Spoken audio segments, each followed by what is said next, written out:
Formula One on 5 Live. Good afternoon, everyone. Welcome back to Monza. It's Italian Grand Prix weekend. Harry Benjamin with you up in the commentary box after a positive start for the home favourites in free practice one as Lewis Hamilton topped the session ahead of Charles Leclerc. Can they continue that good form? We shall find out shortly. In a few moments' time, we'll have free practice 2 on the way, but keeping an eye on things for us from pit lane. It's Jenny Gow. Afternoon, Jen. Good lunch? Good afternoon. Very good lunch, thank you. There's a pasta and a pizza stand down in the paddock. And on top of that, an ice cream stand which sells sorbet. Well, they don't sell it, they give it. They give it to us. Sorbet and ice cream. So I feel like I've had a full complement, even though I have an allergy to milk. So it's not the easiest place in the world to eat. But it was perfect. Perfecto, as they say. No espresso, no coffee. I also, like Alice, don't do that. But I can tell you a couple of people that do. The Ferrari boys, Lewis Hamilton and Charles Leclerc, both now in their cars, ready to go out. And I think the whole of Monza was buoyed by their performance in FP1, topping the timesheets. And they'll hope for the same again now. But I can tell you what, it is roasting hot down here in the pit lane. Very much melty. So I'll hand it back to you in the commentary box. I'm not envious at all. Yes, no, we've got the air conditioning up here. It's delightful. Air temperature. Air temperature, though, 26.8 degrees. Track temperature, 40.8 degrees as well. So certainly feeling the heat out there as the Temple of Speed is about to come alive once more. Home of the Tifosi, ultra-long straights, tight chicanes, high top speeds. Racing driver Alice Powell is alongside me once again. You know what it's like to race this track. We've seen some epic races around this circuit in years gone by. It's a track that everybody loves to come back to, and it highlights, I suppose, how in this era of more and more modern day street tracks, night tracks, you can't escape good old-fashioned Grand Prix racing at Monza. We've gone from one good old-fashioned circuit to another. No room for error. We saw a stoppage in free practice 1 due to gravel being strewn across the track on the exit of turn 8, which was thanks to Isaac Hadjar. We've seen plenty of people dip a wheel on the exit of Lesmo 2, which is turn 7. And we've seen a couple of crashes in Formula 2 as well, which is the session was just out before the Formula 1 cars head on to track for free practice 2. So no room for error, but it's quite different circuit to Zandvoort. We've got that long 1.1 kilometre straight, which heads down into a heavy braking zone for turn 1 and 2. Curva Grande's turn 3, another heavy braking zone into the Rogier chicane. Then you've got the double right-hander, Lesmo's 1 and 2, then down our second DRS zone of the circuit into Ascari chicane, and then the final corner, which is not called Parabolica anymore, but I am going to be calling it Parabolica. You mean you're not going to call it the Alboreto curve? No, I'm going to call it Parabolica. I think it should still always be called that. So a great circuit, but it's a challenging one, even though there's not too many corners on the circuit. It's a relatively short lap, but with the long straights, the teams, they do take off the downforce on the cars, and we haven't got any specific upgrades. We've got track-specific alterations that the teams would make to the cars with some skinnier rear wings, but that does then lead it to be quite tricky under braking and chasing that throttle, particularly through the back that Lesmo's 1 and 2. We've seen a couple of cars get out of shapes there throughout the sessions that we've had on track today at Monza. Yeah, they get up to huge speeds here. That's why it's called the Temple of Speed. 350 plus kilometres an hour experienced around this 5.793 kilometre track with 11 corners, 7 to the right and 4 to the left. One person, though, who wasn't going very fast at all at the end of free practice 1 was George Russell in the Mercedes, who had to pull off onto the grass with an issue. Jenny, you're outside Mercedes now. What news can you bring us? Yeah, he's just about to go out on track. He's got a new set of the hard tyres as he whizzes out in front of me and skids out effectively from his pit box. He had a hydraulics issue at the end of FP1, as you say, brought him out on track, but it's fixed now for P2, so he should be fine. And just the other person who hurried down to the exit of pit lane was the McLaren of Oscar Piastri. He missed FP1. Alex Dunn was in his place, but is now back in the car and looking to get some good experience around this fabulous Monza track.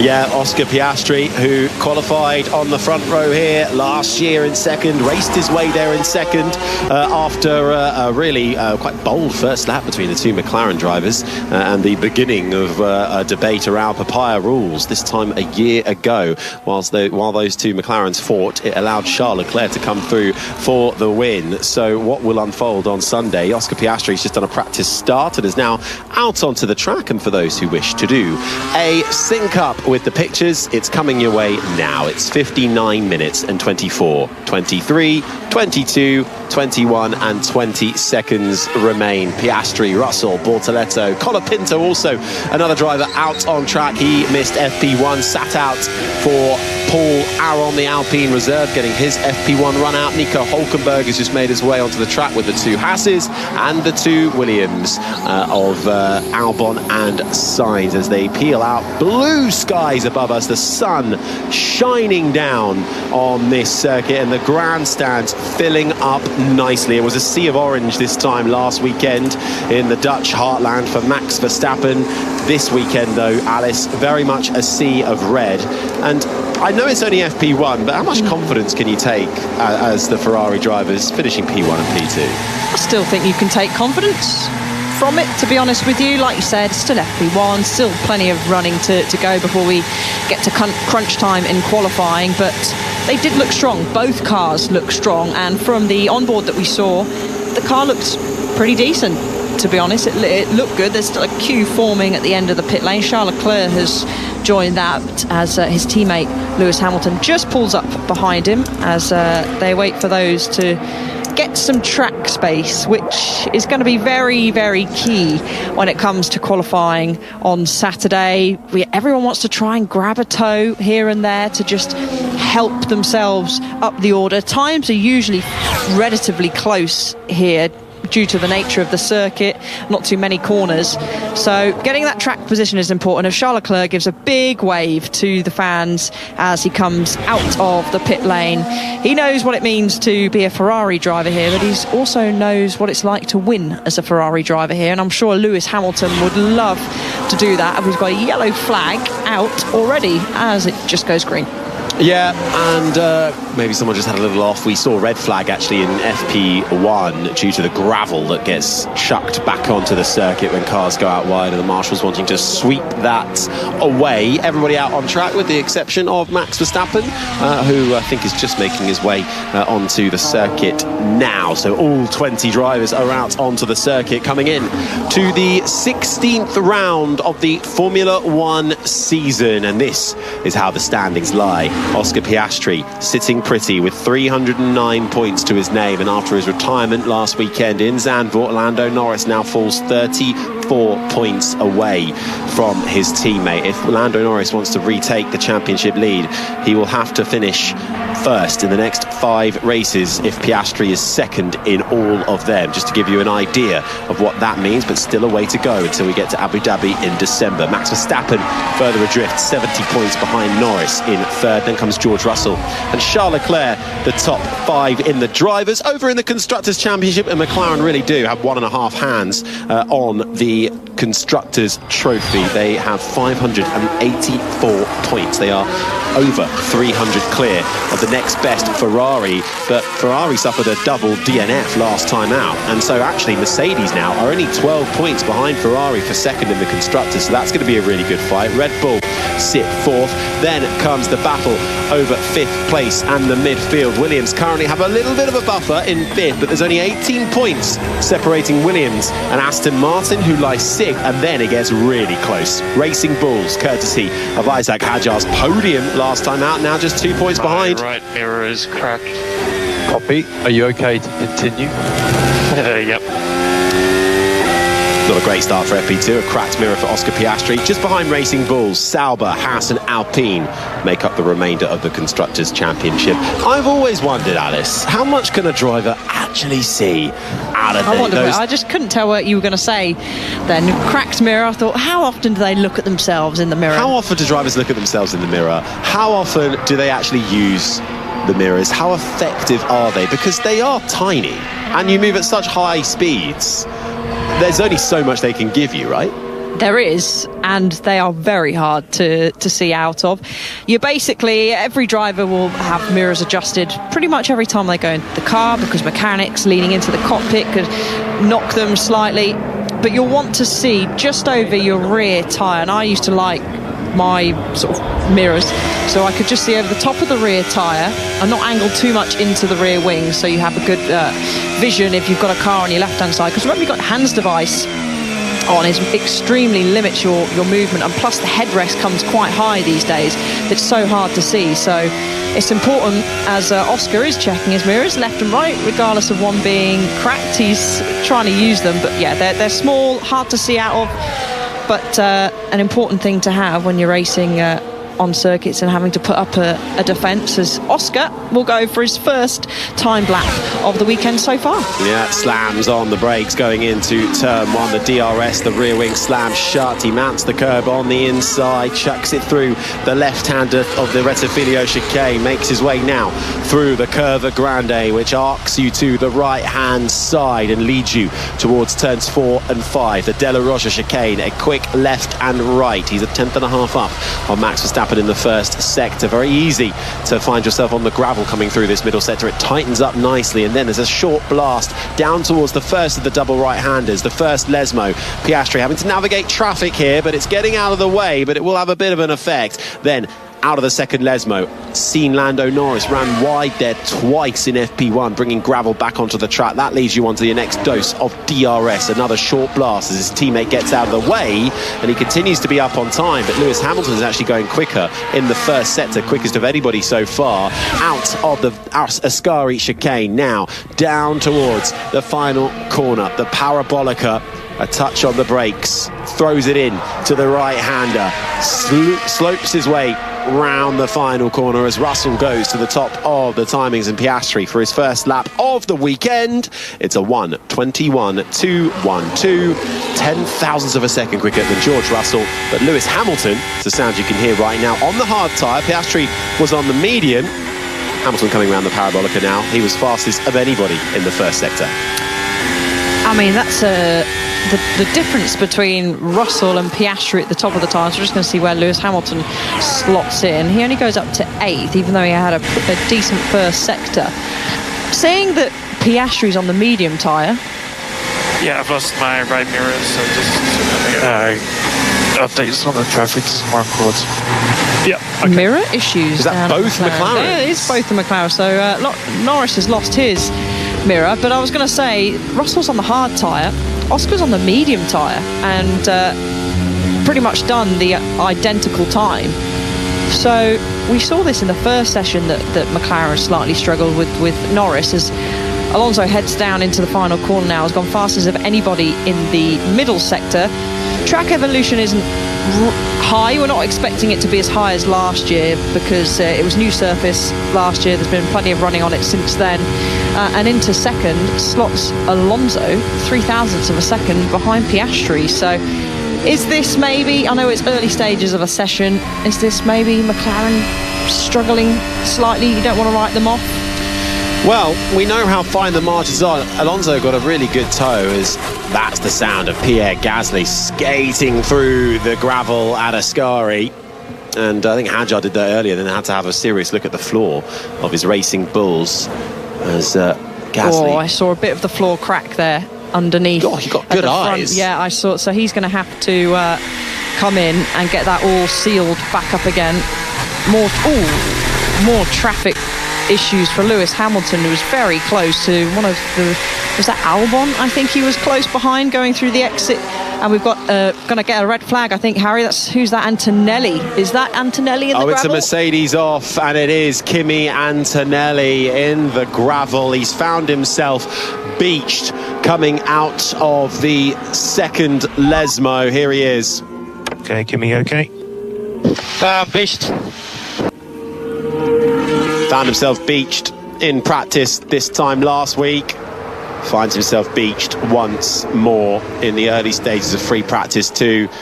The Italian driver gets out of the car though, he's okay, and that has brought out the red flag. So that unfortunately is Kimi Antonelli's session done, and he walks behind the barriers, and once all the cars come back into the pits, the marshals will get to work. And Alice, we're about to see what happens to Kimi Antonelli approaching the second Lesmo. I was going to say, looking at the nature of that incident, it's probably going to be used too much curb, but it wasn't. He had got a snap really early on the way into the second part of the Lesmos, and actually corrected it, and because it's one of our lovely classic old school circuits, was then out onto the gravel. Sorry about that. Okay, mate. He sounds very calm and relaxed about it, doesn't he? That's going to be the end of his session, but was then unable to catch it when he then went into the gravel. So unfortunate incident, but he didn't hit the barriers. He's close to them. He's got some margin though, but he's going to hope that he can hop on the back of a moped to make his way back to the Mercedes garage. He just has a little look to see if there's any damage, and I think it will just be a bit of pride and a bit of gravel rash on the side. And in the cockpit, we did see when he stopped, lots of stones went into the cockpit, so that'll be a nice hoover out job for one of those mechanics. Yeah, it will be, but not what Mercedes want to see from their star young driver Kimi Antonelli, who will have his practice session cut short. Pit lane then suddenly rather full once more with the red flag out. Jenny Gow. Yeah, sun is shining down as the Ferraris are pushed back into their garage. And I have to say, we were talking on the podcast yesterday, the preview podcast, myself, Jolyon Palmer, Andrew Benson, and we were joined by an Italian journalist, Roberto Chinchero. I keep saying his name wrong, I'm sorry. I see the CH and I say it should be a hard K. But the kick and K has disappeared from my language, so that's what you get. We'll let you off. Thank you. Anyway, they joined us, and it was fascinating just talking about Kimi Antonelli, because Roberto knows everyone from Italy. He's seen Kimi Antonelli grow up, and he really knows and appreciates what he's trying to do at Mercedes. And they all thought this year would be his learning year. There's no pressure on him. He doesn't have to perform. But I just question how long that can continue on for, until he starts to doubt himself and he loses the courage that you need, the confidence you need in an F1 car. And that's an important part of it, isn't it? That bond that you have with the car, the team, the whole gang at Mercedes. It certainly is, isn't it? And there is, I don't think, there's no pressure, because he's got a seat next year. That's not in the question, is it, for Kimi Antonelli? He will be in that Mercedes next year. But he was billed as a bit of a protege, and he was billed as a generational talent coming in this year in the same ilk as Max Verstappen was. And you look at his junior career, he's only just turned 19 years of age. He was a champion in karting. He won the Italian and the German Formula 4 championships back in 2022, then went straight into Formula Regional and won that championship in 2023. So much did they back him and want to get him to Formula 1. They elected Mercedes, as a part of the junior program he was, to not put him into Formula 3 and to have him jump straight into Formula 2, which there were lots of different factors. Formula 2 last year, they introduced a brand new car. The team he was with, Prema, normally a top team in Formula 2, I think they were struggling to get to grips with this new car because his teammate Oliver Behrman wasn't having the expected performance either on that side, but he still walks away with a couple of wins and a few podiums. Then he got the FP1 outing this time last year, Alice, and showed immense pace, but then found the barriers, and that had a big effect. That I think Kimi Antonelli said that really kind of was a cloud over him up until the Miami weekend this year, where it felt like we saw him make a breakthrough, and he had that fantastic sprint race pole, and we thought, okay, here's Kimi Antonelli, welcome to Formula 1. This is what we're now trying to see from this generational talent that we've been led to believe he is. But there are still question marks around him, and they won't go away, especially now. It must be said, he hasn't been the strongest rookie. Out of all the rookies that we've got on the grid, you'd probably say Hadjar has to be the one that's the strongest. I'm impressed with Bortoletto. I think Bortoletto's had a really solid start to life in Formula One. He's got a hugely experienced teammate, and he's been pushing him along, giving him a run for his money, and he's kind of outperformed the car at times. Would you then give Antonelli third place in the rookies? Because I also think that Behrman has done a really good job in the Haas. It's tough. I'm all for drivers being moved up from Formula 2, Formula 3. I'm a huge fan of seeing opportunities for the talent to come up and come through. But what I don't understand is rushing them when it's not needed. I still think that Antonelli could have had stuff to learn in Formula 2. He didn't do Formula 3. He skipped F3 and went straight to F2 and then straight into Formula 1. So he still had plenty. I'm sure and he probably said, yeah, I had stuff that I could still learn. But there does seem that sometimes teams like to rush drivers through at a young age. Age is just a number, as they say. The experiences is where it really counts. So I think next year will be his toughest year, with obviously new car and lots to learn for the whole team. They'll need his feedback to be spot on. And Mercedes, of course, they're third in the constructors at the moment, 12 points behind Ferrari. But George Russell, he's scored in 14 races in the points. Antonelli just 7. If I look at McLaren and compare it to Mercedes, for some reason, I don't think that they needed to rush Antonelli in. They were forced into it, weren't they, by having Lewis Hamilton exit, and they had a 1 year a seat would be available. So for me, I probably would have put Bottas back in there, but they chose to back their young prodigy and not bet him in at Williams, but bring him in and give him a go at Mercedes. And why not, in a way? He's got the whole year to prove himself and to learn all the things he needs to learn. But standing outside McLaren, which I am at the moment, and they're just fixing Norris's wing mirror at the minute. But I have to relate it to Oscar Piastri when he came in. He stepped up the levels of the ladder very well. Then he found himself in F1 with McLaren, and I would say the first year and a half, they were okay, but we weren't talking about a generational talent at that point. He went away over the winter break this year, and he's come back, and he's definitely in that category of someone very special. Whether he's a generational talent, who knows yet, but he is a very special driver, and Antonelli could do exactly the same thing. Quite possibly, but unfortunately he won't be doing anything for the rest of this practice session because he is out. But track running back up and away with 42 minutes and 5 seconds remaining. Lando Norris top of the times, 1:21.012, but in the pit lane at the moment. Piastri 2/10 back. Alonso, the top three, all on the medium tyre. Then comes Russell in fourth, Verstappen fifth, Leclerc sixth, Antonelli was seventh, then Albon, Bortoletto and Ocon the top 10, Hamilton and Sainz the top 12. Sainz now 13th, as Lawson's just popped himself up into 9th. Then it's Hülkenberg and Behrman the top 15, with Stroll, Gasly, Colapinto, Hadjar and Yuki Tsunoda 20th and last. Charles Leclerc on a decent lap at the moment. Carlos Sainz looking very good around here so far. Finished third in FP1 at the moment. Fastest of anybody in the first sector.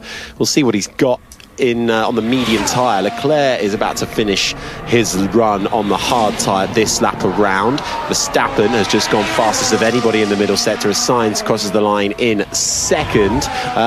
And we'll see, he's about a tenth and a half back from Lando Norris, but Leclerc goes to the top on the hard tyre, a 1:29.57 for the Monegasque, who won here last year around the Parabolica for Max Verstappen, and now he goes top on the medium tyre, almost 2.5 tenths clear for the Dutchman, who ended his non-podium streak this time last weekend, was on a streak of 4 races where we didn't see him on the podium. Finally managed to end that as Bortoleto just wheeled back into the pits to have a look at a possible issue on the floor in his Sauber.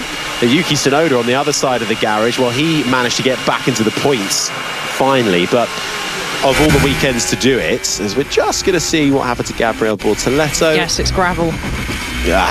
There we go. That's the sound of it on the second Lesmo.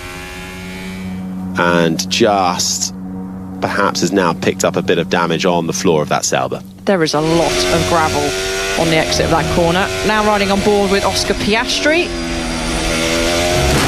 And there's more gravel for you. As all testing the limits on the exit of turn 7, which leads on to our second and final DRS zone on the circuit. And it's quite narrow on the exit there. The curve has been widened on the exit throughout the years, but then that just lures you into a false sense of security as you just desperately try and throw more speed in, get on the throttle a little bit earlier, and the drivers will always kick up gravel, always find it on the exit there. We just go a bit too eager in, as Alex Albon now keeping an eye on his mirrors. We saw him, was it at the exit of Parabolica, getting in some trouble with Pierre Gasly, who was complaining about him sitting on the racing line. Antonelli, though, he's back in the garage, Harry. He's with his engineers looking on. He will probably likely put on a headset and listen in to his teammate George Russell as well. News on that second seat at Red Bull after Isaac Hadjar got a podium last time out for the sister team Racing Bulls. That's really risen his stock to the very top, while Yuki Tsunoda continues to struggle in that Red Bull. Jenny, have you got more news on that?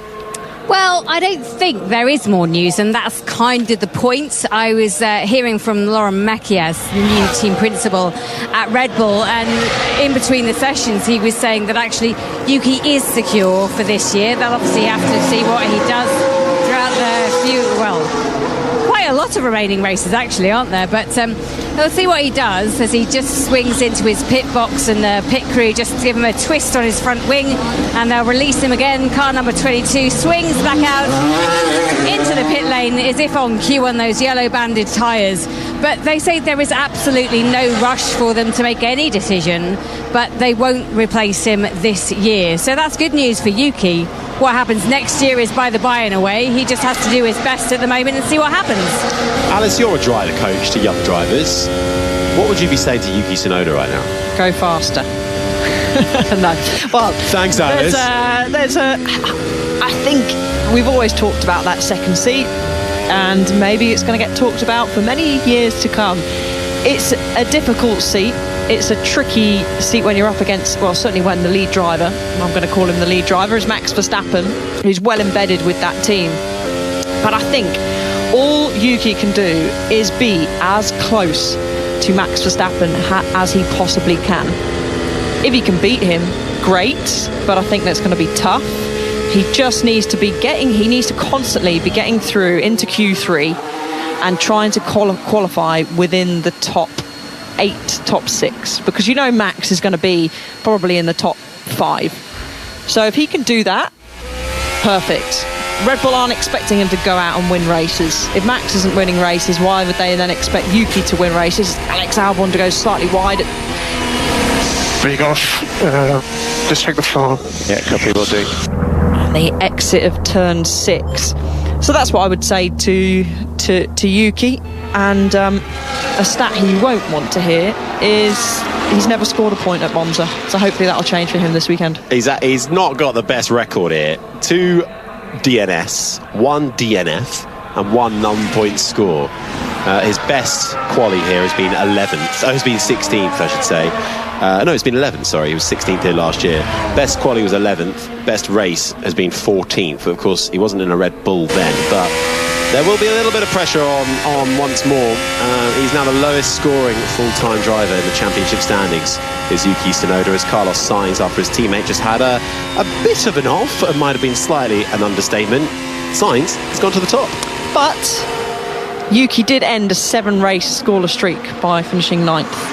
He did. In Zandvoort. So, and in his previous 2 qualies was much closer to Max Verstappen than he had been in recent times. So there is progress being made there. It's just he needs to make a bigger step in a way. He just needs to keep continuing to make that progress, be as close as Max as he possibly can, because I think with drivers in the past, they haven't seen that. I mean, I think they were really harsh, kicking Liam Lawson out of that seat. Didn't really give him the time. Okay, he wasn't doing the job, but they've given Yuki a lot more time. And you could probably say the same about Colapinto and Doohan's situation, as we actually just see Colapinto, who's out on the soft tyre, come into turn 1. Rear of his Alpine squirms on the road as he puts the power down out of turn 2. Another driver actually that we didn't see take part in free practice 1, because Paul Aron was in this seat, but a driver that has kind of disappointed since his return back into Formula 1. Yeah, but I mean, Jenny, just on the Tsunoda angle, I mean, it's a story we continue to talk about, but almost regardless of who's in that number 2 seat. But he won't be happy with his results either. So having looked promising, he's now staring at the end possibly of his Formula 1 career. And that's the kicker, isn't it, with Red Bull?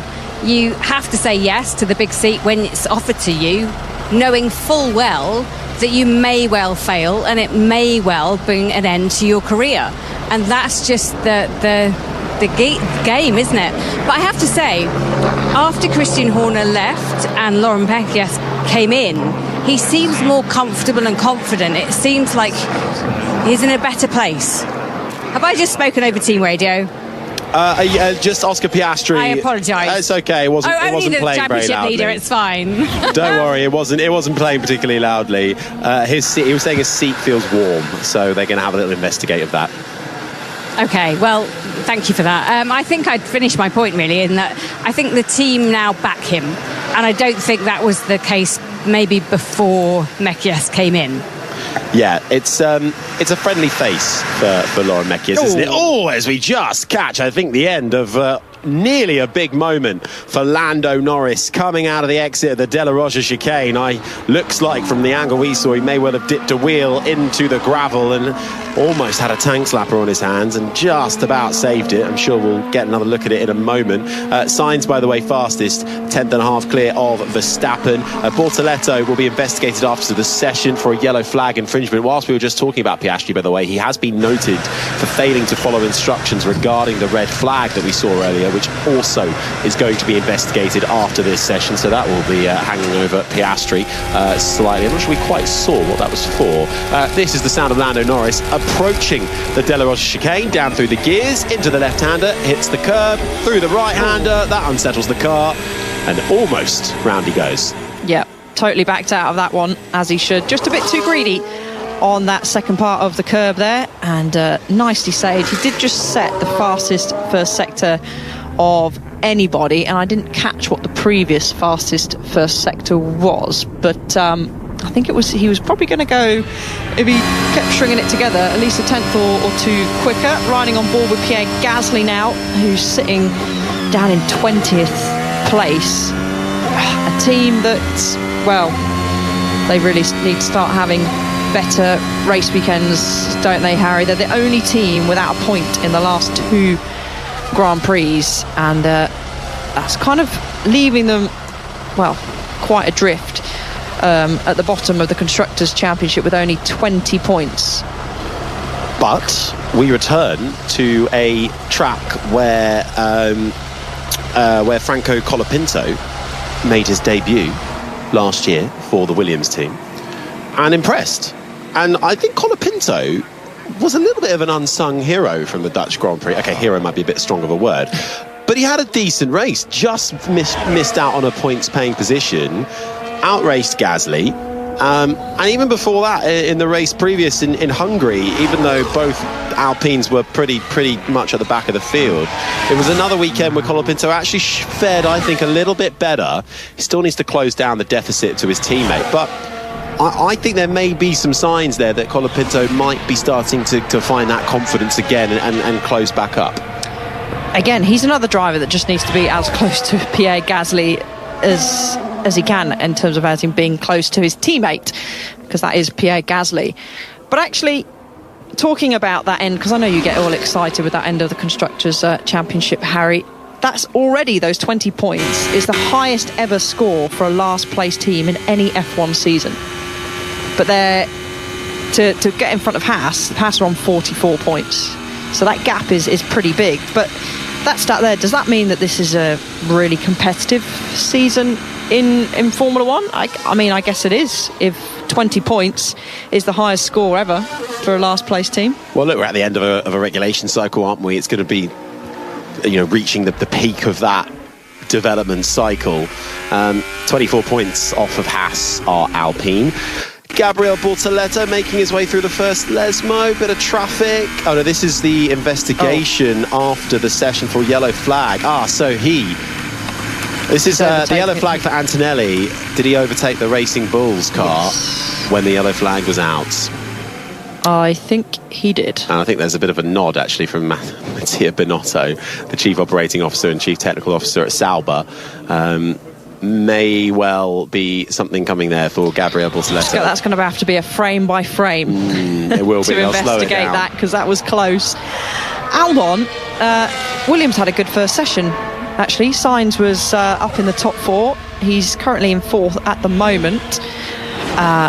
Albon goes up to 2nd and Bortoleto jumps up to 5th. So this is lots of people on the soft tyre now. Albon's 3/10 shy of Norris's soft tyre time. Behrman goes up to 7th. He's nearly a second slower than Norris. And this will be interesting because Charles Leclerc is out in his Ferrari on the soft tyre as well.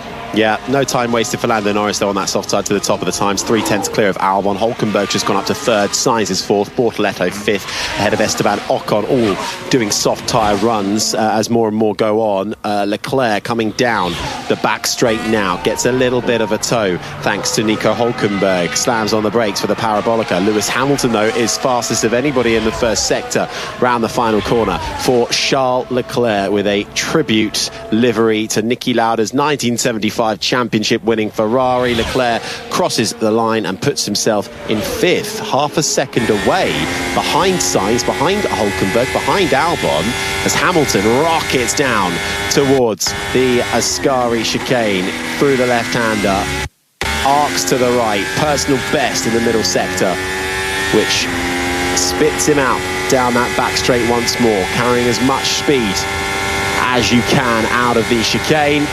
A dab on the brakes, almost a never-ending right-hander as you're blinded momentarily by the sun. The helmet visor coming in handy on that front. Across the line for Hamilton, just under 2/10 back, puts him 2nd. Decent, and he looks more comfortable in the Ferrari than his teammate Charles Leclerc. George Russell's coming around the final corner, and they take the shorter distance. Yeah, no grief at all. Like 0. Yeah, his lap didn't look fantastic grit-wise, but I was just saying they take the shorter distance on the exit of Parabolica. We will see a variety of lines throughout the weekend, but particularly when you're on a push lap, you tighten that exit a little bit, basically to save the meters, and that can certainly make the difference when you're looking for just that one lap pace. During the race, they'll just take the normal line, being as smooth as possible on the exit there, not trying to take too much of the life out of the tyre. And we're just going to catch a replay of Charles Leclerc, Harry, coming to the second part of Lesmos. A little bit of understeer then. It's a bit snappy as he applies the throttle. It does look like it's lacking in some grip. Just getting a nice view of Charles Leclerc catching a bit of the gravel on the exit of that second Lesmo as the sun glints off of that scarlet red Ferrari. Norris though quickest by just under 0.2 of a second to Lewis Hamilton. Then it's Albon, Hulkenberg and Sainz, the top 5. Russell, Piastri, the top 7 with Charles Leclerc, Gabriel Bortoleto and Esteban Ocon rounding out the top 10. But quick times coming through now. Verstappen in 11th. He is just embarking on a soft tyre run ahead of Behrman, Lawson, Hadjar and Gasly, who's just crossed the line in 15th. Alonso and Stroll, they're down in 16th and 17th, the two Aston Martin drivers, who, Jenny, they've looked better of late, have both Aston Martin drivers. Good point scores for them recently. Yeah, absolutely. Double points last time out, which was much needed, and much to celebrate and enjoy. But I don't feel like this track particularly suits the Aston Martin. I think Fernando Alonso was saying yesterday that there are other tracks which will suit them more than this, maybe Brazil, maybe Singapore, and this one is going to be a bit of a struggle. But I've just watched the two go out on soft tyres and they went out in unison, so I just wonder which of the teams, will it be Aston Martin, who else will try to tow each other and get an advantage if they can from that. We know qualifying is a bit of a mess when it comes to Saturday afternoons, but they'll all try it today if they can and see whether it works for them. Well, usually how they do it is they'll either discuss it beforehand, so let's say Norris might go out for the first run in Q3 first with Oscar behind, and then the second run in Q3 you might see Piastri go out first with Norris behind. I'm not sure, each team will have their way of doing things and deciding who does that, but do you remember, there are so many years, I think it must have been Alonso and Massa at Ferrari, where every year they would just keep trying to find a way to give, particularly Alonso, the tow in qualifying, and they could never quite make it work. There was always something that would scupper it, and I feel like, you know, you'd lose more time in a way trying to orchestrate a tow between teammates in a qualifying than just going out and maybe getting a tow off another driver. Sorry, here. I'm really jumpy. It's really nervous at every little bump. It's Verstappen saying he nearly lost the rear. The car is just very jumpy, very nervous. Max Verstappen struggling out there with that Red Bull. Yuki Tsunoda, his teammate on his soft tyres, has just gone 6th fastest, about 3/10 off. Here's Stroll. Ah, come on. Unbelievable. Every time. It was Albon. I tell you what though, these Williams, they do seem to be slowing down in the wrong places and catching cars. That's probably the 4th time today we've seen one of the Williams is sort of getting in the way. So either miscommunication between the pit wall and driver, or either one of them just not paying attention to their mirrors. But shout out to Hulkenberg, must be said. He's just over 3.5 tenths off the pace of Lando Norris at the moment, sitting in P5. Yeah, Hulkenberg though, over 1 lap, hasn't actually starred. His qualifyings haven't been that great. He's been out-qualified by Gabriel Bortoleto, rookie teammate, 9 times this season, just in Grand Prix qualifying alone. Bortoleto's on a hot lap at the moment, so we'll see what he's got as the Brazilian rookie, as Albon messages his team to check the floor after perhaps another off into the gravel. But Hulkenberg, clearly no doubting his pace, but for whatever reason, he struggled over 1 lap this year compared to Bortoleto. We'll see what Gabby's got over the line. And actually, it's not enough. Loses time in that final sector. Bortoleto only 11th at a track where last year he was in Formula 2 and started last, came through for the win. He did. It was an impressive race by him last year. Got good with the pit stops. The floor checking has commenced down at Williams. The mechanics on their hands and knees having a little look underneath, just having a good check to see if there's any damage. These curbs can do quite a bit of damage. We're going to get a replay of Yuki Tsunoda now. He's got a car in front of him going into the Parabolica. Who is this going to be? I reckon that was probably Lance Stroll. What the super? Yeah, I'm not sure what he was up to turn 11. How stupid. Yeah, very stupid. I actually think that was Stroll who was angry about Albon and kind of did something a bit silly on the exit of the entry of Parabolica. They're all up to it. And they were up to it last week as well, weren't they? It wasn't... Something's happened during the summer break. They're all moaning about each other and all getting each other's way. But that didn't look too bad. It was right on the outside, quite visible. It wasn't like FP1 where Gasly suddenly came a cropper of the Williams on the exit of Parabolica on the racing line, going quite slowly. I think the risk there on the entry to Parabolica, you're carrying so much speed into the corner. If you do get if he got a snap there, he would have been fired straight into the side of Stroll. So I think that's probably what Yuki Tsunoda was getting at there. But Piastri, as he just set another lap, has put himself up into 3rd place, just over 1.5 tenths off Lando Norris. Another check the floor process has begun. But down at Haas this time for Ollie Bearman. This is going to be something really key to look out for during the race as well, because you can't be coming into the pits and checking the floor every 5 laps if you run wide. Once you're out there in the Grand Prix, it's done. We're going to see what's happened to Albon through the first part of Lesmo. Oh yeah, that sounds aggressive on those curves. Skids across the curve on the does. exit of the second Lesmo, and I think that explains the radio message that he said earlier to check the floor. 20 minutes, 9, 8, 7, 6 seconds remain of free practice 2. It's Lando Norris fastest, a 1:19.8. His teammate Oscar Piastri is in third. They're split by a Williams of Carlos Sainz. Jenny, you're outside McLaren. I am, as the sun shines down on the papaya. It's Lando Norris currently in the garage. They're just getting ready to send him out. I think they've got a set of medium tyres on there, so I think his fast running for this afternoon might be over a little bit. But they are waiting to collect Oscar Piastri behind me. If I turn to my left, he's just come into his pit box, and they'll now switch the engine off and wheel him on a board forwards and then back into his garage. And I think they'll be relatively happy down at McLaren so far. I think so, although Charles Leclerc has just popped up into second. Fine margins once more, less than 1/10 of a second between Lando Norris and the Ferrari driver. Then comes Sainz, all within 1/10, that top 3 with the soft tyre runs. I think just about coming to a close now as cars coming back into the pits. Piastri 4th, Hamilton 5th, Verstappen 2/10 away in 6th. Then comes Albon, Hülkenberg, Tsunoda and Russell, the top 10. Hadjar is 11th, Bortoletto, Bearman in 13th, ahead of Ocon and Liam Lawson. Then comes Lance Stroll in 16th, ahead of Fernando Alonso. So Aston Martin finding themselves down in the times. Gasly is 18th. Kimi Antonelli 19th after beaching his car, no longer a part of the session. And Franco Colapinto missed FP1, back in for the rest of the weekend in that second Alpine. Props up the field in 20th. Is the sound of Lewis Hamilton in the Ferrari, making his way down towards the Della Rosa chicane. And has a little moment and has to bail out of it. That was a classic.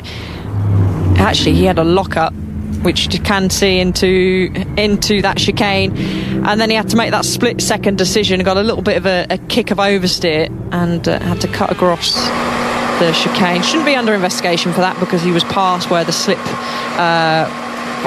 roads, where the bollard, you have to go past the bollard if you cut that chicane, but there was no way that he could do that. But gap between him and Charles Leclerc now is 1/10 of a second. Leclerc's found a bit more pace in the Ferrari, up into second place. Hamilton in 5th, riding on board with Fernando Alonso now.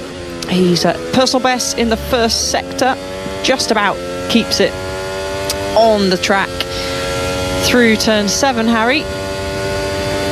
He does. DRS wide open, actually loses a bit of time in the middle sector, does Fernando Alonso through Ascari, curves round to the right hand side, flicks left, the sun shining off of that green AMR 25.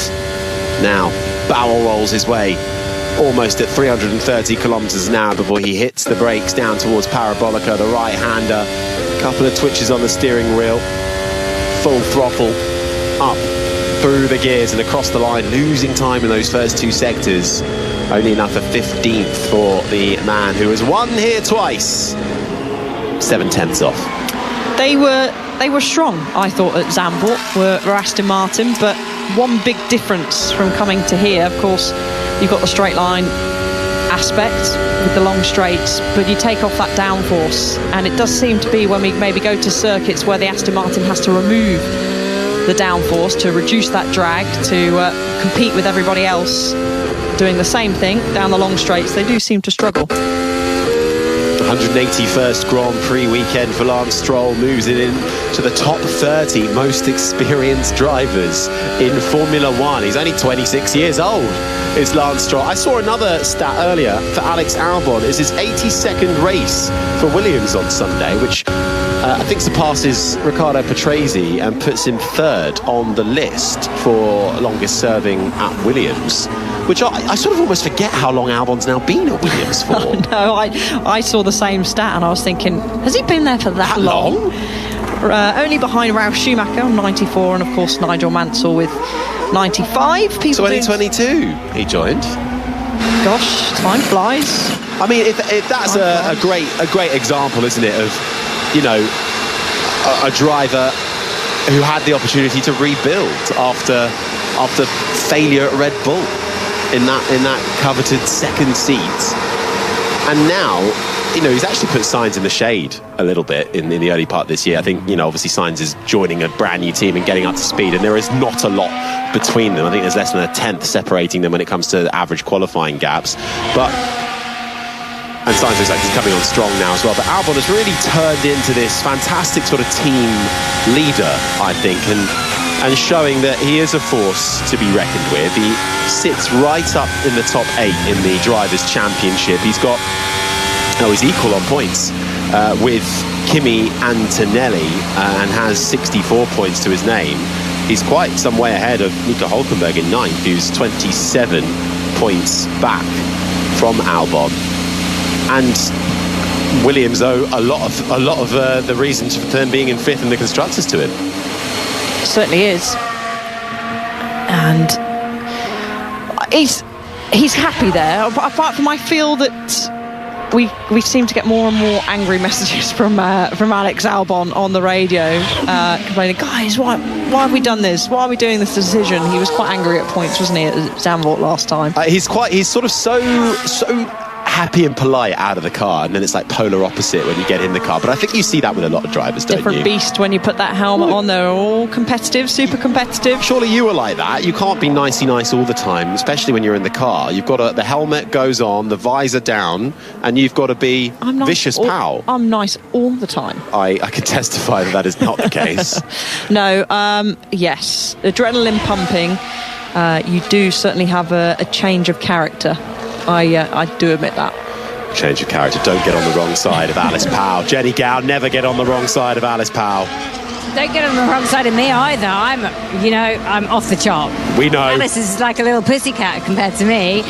Just down at Ferrari, Lewis Hamilton's just taken off and gone out into the pit lane with the hard tyres. I think Charles Leclerc is about to follow him in the number 16 car. And it's just worth noting again, for those who want to boo me for it, Lewis Hamilton does have a 5-place grid penalty for infringement even before the race started last weekend. Unfortunately, he's carried it over to this weekend. And he did mention when he was being asked about it yesterday in the press conference that if the team felt it was appropriate, he would lend, would send Leclerc a little helping hand in the toe and see if it works. But he also said, I've never seen it work in all my time here. It's that people go for it and they try it, but I've no idea if it actually will work. So he's up for it, though. Yeah, that's the thing, isn't he? With that 5-place grid penalty, you become a bit of a sacrificial lamb if your teammate is in the hunt, and it looks like Hamilton will happily do that. But let's wait and see. Leclerc could be on for a strong weekend here. Been looking quick out the blocks, and if there's anywhere where you can use the crowd to your advantage, it's when you're a Ferrari driver at Monza. We're into the last quarter of an hour of the session now. 12 minutes and 10 seconds remaining, so everybody out there, with the exception of Stroll, Alonso and Colapinto, everyone's out there on either the medium or the hard, with the exception actually of Charles Leclerc, who actually I think he is about I don't think he's on the soft tyre anymore, is he? I think that will change. That just hasn't quite updated yet on our timing screens, so long runs incoming for this session now, so we'll get an idea of where the 20 drivers and the 10 teams stack up on race pace. We will. And is that Max Verstappen right behind his good friend, sarcasm, George Russell, who've come to blows throughout the season? I couldn't quite tell from that shot. But just quickly back to Charles Leclerc. Home crowd, in terms of the Ferrari home crowd, will be important for him, of course, this weekend. But Monza is the only circuit in which he's taken multiple race victories at his career. So it's certainly a circuit that gels quite nicely with him. He'll be hoping to repeat that, of course, this year, as were the grandstands, which, can I add, are absolutely packed for this Friday. Same with the banks all the way around sort of the inside of Parabolica, on the entry to Parabolica. down the main straight, and every time a Ferrari car comes out of the pits, you get a big cheer, a big round of applause from every Ferrari fan, which is pretty much every fan that's at the circuit here this weekend. Yeah, the atmosphere electric always at the Temple of Speed for this year's 75th Italian Grand Prix at Monza. Isaac Hadjar is the sound you're hearing at the moment. Now, obviously, we're in the last 10 minutes of practice, second practice of the day. Here's Hamilton on the radio. Dropping up. Power keeps dropping up. Between 6 and 7. Understood. So power keeps dropping out for Ferrari's Hamilton in between the two Lesmo corners, so they'll be having a look at that on the Ferrari power unit side of things. That's where Hadjar has gone through now as he then bleeds into the sunlight, momentarily gets a bit of shade from the trees that overhang the circuit here on the short blast down to the Ascari chicane, of course, in the Royal Park here in Monza. Hadjar on the medium tyre, looking at a bit of long run pace, and it's exactly what we've come to expect from practice 2. We see the opening gambits, we see the qualifying simulations, then we go into the long run simulations. But Alice Power will have another practice session tomorrow, 3 in a traditional Grand Prix weekend. But if you're Stefano Domenicali, are we getting rid of practice sessions? Would you support that? Do you think there's a right to do that? So I'm going to start back to front here. I'm going to start at the end of the weekend, which is the Grand Prix. Okay. I still think that should be the same length. Yeah. It's a Grand Prix, and because Domenicali basically said shorter races, no free practice, reverse grids, all potentials that are being discussed for Formula One in the future. Look, if you go through, if any of our listeners do watch Formula 2, Formula 3, when they have the sprint races, which are the reverse grid races, in F3 it's top 12, F2 it's top 8. It's exciting. It is exciting.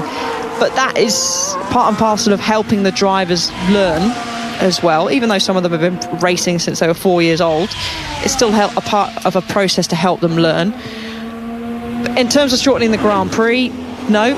In terms of getting rid of free practice sessions, I would probably be happy to see one be dropped. We don't have in-season testing like we used to many, many years ago. So it's important for the teams to get as much track time as they possibly can on a race weekend, which is why we have 3 practice sessions.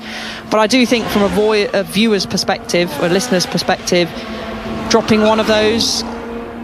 Oh, Charles Leclerc goes into the gravel, sorry Alice, at the Ascari chicane, turns in, can't find the purchase and skates through, rejoins the track, but that might have done the floor a bit of damage, but he carries on. And that would have rather scuppered his long running. See, practice can be exciting. Yeah, it certainly can. Free practice too. But this obviously, I mean, look, we're looking at. There's a lot of pressure, isn't there, to cater to the audiences that we have at the moment, and there is a huge young audience, and there's talk about, I could just see Leclerc, a slight lock-up on the front left, wasn't it? Yeah, then he was a passenger through the gravel. That'll be another radio message, check the floor, I'm sure. But... It's trying to keep people's attention, isn't it, for Formula One? But look, practice, I quite enjoy practice. I'm in the agreement with you, whereas I'd quite happily only have one practice session, purely because I really enjoy a sprint weekend. It feels like everyone's on the back foot then, and no one quite knows where they stand, and there's more questions to be answered, which I quite like. It's more alluring, in my opinion. But ultimately, the main product, right, is the racing. That's what we all like to see. That's where most of the excitement comes from. As Lewis Hamilton is another one to have a bit of a moment on the exit of the second Lesmo, just finds himself in the gravel and skates off. Let's hear from Verstappen. Ferrari went off ahead of me. I avoided gravel. He avoided the gravel by going straight into it. By going straight into a pile of gravel that's been kicked on the outside there. But so my point, basically, the long-winded way of getting there is more races in a weekend. If you're going to say more races on the calendar, no, if you're going to you are mad. No. I think 24 is fine, probably too many. But if you're going to take away practice sessions, you still, especially if you're in the grandstands at a weekend, you've still got to see something on track, right? Yeah. So okay, let's have some more races. Let's have those being shorter races. Let's throw in kooky ideas like a reverse grid race or reverse championship order race, but keep the Sunday traditional, still have a Saturday qualifying. But why not chuck in a reverse grid race if you're going to get rid of some practice? That would be fun. Puts the budget up, though, I guess, in some ways. For the teams? Yeah, and it's more risk damage of parts. Then the teams will say, OK, we're having to race flat out. What about power units, etc., etc.? I mean, I think Formula One weekends, as that's Oscar Piastri, throwing sparks out from the back of his McLaren through turn 7. If you have been lucky enough to go to an F1 weekend, of course we're extremely lucky that we get to go to many of them, then there is great action often out on track with Formula 2, Formula 3. You have F1 Academy, we've got the Porsche Super Cup. So there is usually plenty of stuff happening. For example, the qualifying session for Formula 2 finished 25-30 minutes before this free practice session. There's always plenty of stuff to see in an F1 paddock. But one thing we haven't spoke about, because I don't know why we keep forgetting, is there'll be more cars on the grid next year with Cadillac. We didn't get your opinions on their driver lineup. Valtteri Bottas and Sergio Perez. Experienced crew right there, which, again, I'm a big fan of bringing young talent through, but I totally get why a new team like them have brought in some race winners to guide them through their first year of Formula One. And they've got a new test and reserve driver in Colton Herta, who's moving across from IndyCar, and rumour has it he'll be doing Formula 2 next season. So another reason to watch Formula 2, to see how an IndyCar driver will make the switch to still a single-seater, but I would class Formula 2, certainly Formula 3 and F1 the toughest championships in the world in terms of development of young drivers. And when you get to Formula 1, it's got to be the most toughest classes out there. But it's a really bold move, actually, from Colton Herta. He's putting all his eggs into the Formula One basket. He's very well paid in IndyCar, which is America's top flight single-seater racing series. He's 25 years old. He finished runner-up in IndyCar last year. I don't think he had the best of seasons this year. And he signed with Cadillac as a test driver, and to go to Formula 2. I think it is a step down for him, but ultimately it's the best shot he has of becoming America's next Formula One driver. Ultimately is why he's done it, right? Well, he obviously wants to get to Formula One. But there are no guarantees. It's not like Cadillac has said, yes, do Formula 2 and then we'll put you in F1 in 2 years. He's hoping he can prove himself, and then that they will biff off Perez, or one of them, Perez or Bottas, for him to promote him. American driver, American team. That'll just sound fantastic. It will look fantastic. But he's got to prove himself. IndyCar is a tough championship. They weigh slightly heavier than a Formula 2 car, but there's a lot that's different about it. The tyres, the tracks. He's got to get used to the whole processes of less races. IndyCar has more races than Formula 2, so I'm led to believe. And it's just a whole different experience altogether. It's not racing on ovals, but of course IndyCar do have a mixture of ovals and a mixture of road courses, as they call them, street courses. It's going to be a tough challenge, and I tell you what, there's going to be a lot of eyes. If you don't watch Formula 2, I'm sure you're going to be really intrigued to see how he gets on. Yeah, I mean, Jenny, it's been the talk of the paddock a lot this weekend, Colton Herta's potential move. We should say nothing actually confirmed yet on that front that he will be racing for a Formula 2 team for next year. It kind of is, because Dan Taras, the CEO of Cadillac, went on a podcast and said, yeah, he's going to be in Formula 2. So it hasn't come via a press release, but it has come via the team. So it kind of is official now, I suppose. And you have to say that he is the test driver. You can't say that he's the reserve driver yet, because he doesn't have enough super license points.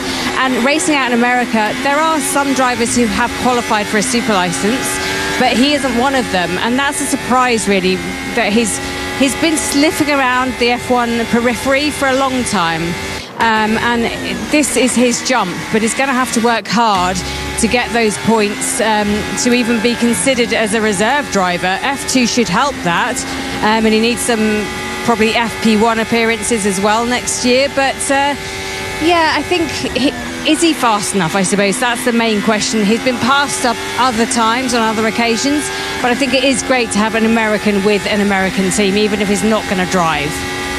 No, I enjoy that. I mean, I quite enjoy the fact that Dan Towers has basically said that he will be Formula 2, but Colton Herta, I don't think is particularly a lot latched on to that one. But in terms of team, that's definitely not confirmed. And Formula 2 are being pretty tight-lipped around if there are any talks ongoing with Colton Herta. But it will be certainly a storyline that we will be following with immense intrigue, as Colton Herta will look to hopefully enjoy a Formula 2 campaign that sees him get the super license points he needs to compete in Formula 1 and catch the eye of Cadillac whilst working with them in his test driver role next year underneath Valtteri Bottas and Sergio Perez as their race drivers. That's all for next year though. Right now, FP2, checkered flag is out. The clock has counted down to 0 and it's Lando Norris, fastest for McLaren. Less than a tenth though separate him and the Ferrari of Charles Leclerc. Carlos Sainz third for Williams, continuing the strong practice running that Sainz has done so far today. Piastri over a tenth and a half adrift down in fourth. Lewis Hamilton is fifth. Max Verstappen 2/10 back in sixth. Then comes Albon. Hulkenberg's up in the top 8 with Tsunoda 9th, and George Russell rounds out the top 10. Then it's Hadjar and Bortoletto just outside in 11th and 12th, with Stroll behind them. Behrman 14th ahead of Alonso. Esteban Ocon is 16th. Then comes Liam Lawson and Pierre Gasly in 17th and 18th. Kimi Antonelli will be looking to make up for lost time tomorrow in FP3 after beaching his Mercedes early doors, and then had to sit out the remainder of this session with Franco Colapinto, who missed out on FP1, back in for this session, finishing last of the 20 drivers. But Norris on top, Alice Powell, but very much Charles Leclerc and Ferrari keeping him honest. John, I will get excited if we do see Ferrari challenging for pole position. Norris needs to do exactly what... Well, is doing exactly what he needs to do. Just keep trying to put himself on top. But we did see him on top, didn't we, at Zandvoort? And then it, of course, was Piastri that was able to get ahead of him in qualifying. But Williams, nice to see them up there, and in particular Carlos Sainz as well, who's not had the best season stepping in at Williams. No, and finished in the top 3 in FP1 and once more in FP2, as that brings to a close the day's running. Jenny, thoughts from you after the end of a busy Friday? Well, I think Kimi Antonelli will go away and lick his wounds, not having been able to complete more than 4 laps and beaching that Mercedes in the gravel. I think there were a lot of gravel excursions, which makes me excited for tomorrow's qualifying. But can I just point out, with statistics, my statistic, if I can get it right, is that... I think we're sorry, Jenny, we're losing you there. I think you're cutting in and out, I'm afraid. So I think we'll pick up from there. If we can get you back, then do feel free to come back. But we'll get the practice starts underway at the end of that session. Bit of flow viz as well on some of the teams. Front right of Oscar Piastri covered in some flow viz. Lewis Hamilton peels up to the back end of the grid and will make his practice starts. So it's always an exciting start in Monza, isn't it, Alice? It's a fairly, well, what's the distance down to turn 1 from pole? It's about 476 metres from pole to turn 1 at the Rettifilo chicane, and we've seen some incidents there in the past, but the start's certainly a chance to really nail if you can. It is. It gets very congested down there into turn 1. Seen plenty of incidents throughout the years. You've got to try and keep your nose clean, but of course if you do have that clear track in front of you, then it's well, you get the best seat in the house, as we're just going to catch Lewis Hamilton pull up to do a practice start. All practicing now, ready for, they'll have another chance to do a practice start later on in the weekend tomorrow, but just getting these final adjustments in this the end of this session. Certainly is. Jenny, can we get you back? Yes, you can. This place hasn't been won from pole since 2019. That was Charles Leclerc. Only 40% pole sitters actually convert it to a win. That's my statistic. Bye-bye. Thank you very much, Jenny. Appreciate that. We shall see you tomorrow for more Free Practice 3. We'll be on Sports Extra 2. We'll be on air from 11:25 for that one, with the green light going on at 11:30 UK time in the morning. And then qualifying will be on Sports Extra 2 uninterrupted. We'll be on air just before 3 o'clock before that session gets going. So I hope you can join us for then. Thank you very much to the team. This has been an IMG production for BBC Radio 5 Live.